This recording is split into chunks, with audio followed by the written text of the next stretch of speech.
Hi 40 Piners, thanks for watching. So the first tip I've got is cleaning and sanitizing.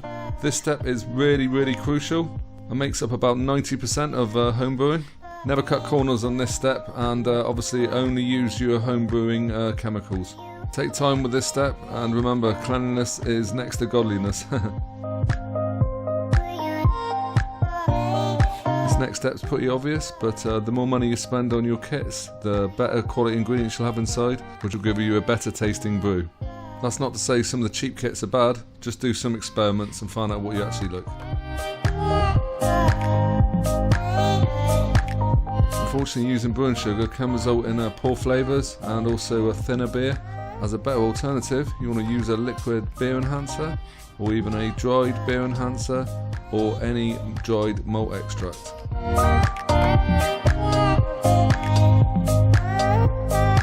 Temperature control is a key factor in home brewing.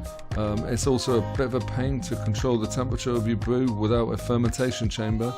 It is advisable to build a fermentation chamber from an old fridge, and using a temperature controller like this Inkbird here, connected to a heat pad, which in turn will produce better tasting brews and open up a lot of different beer styles.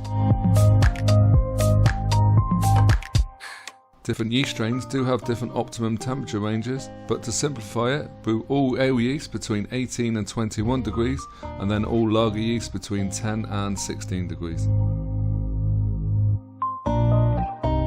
Aerating your wort, or putting loads of air into your wort, is really crucial. This will give your yeast all the oxygen it needs to grow.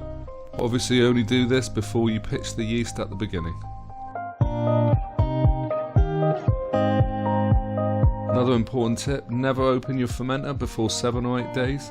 You don't want to run the risk of introducing any infections to your brew, which this could lead to a totally ruined 40 pint batch.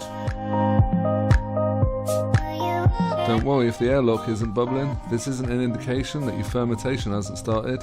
All fermenter buckets do have leaks and aren't designed to be totally airtight. And also don't rely on the airlock to tell you that fermentation has stopped. The only surefire way to do this is to test it with a hydrometer. Don't be too hasty to jump straight into dry hopping or add any additional flavours.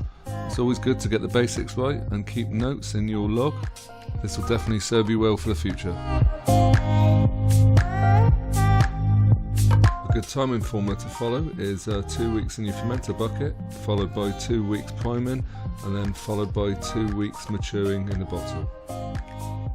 This last figure is only a minimum. Play around with different lengths of time for different beer styles and see which one tastes best for you. This last tip is going to save you a lot of bother. After drinking your bottles of beer, always wash them immediately in hot water. This will save you a lot of hassle in the long run. The last thing you're going to want to do is to have dried sediment at the bottom of your bottles, which can be a real pain to clean.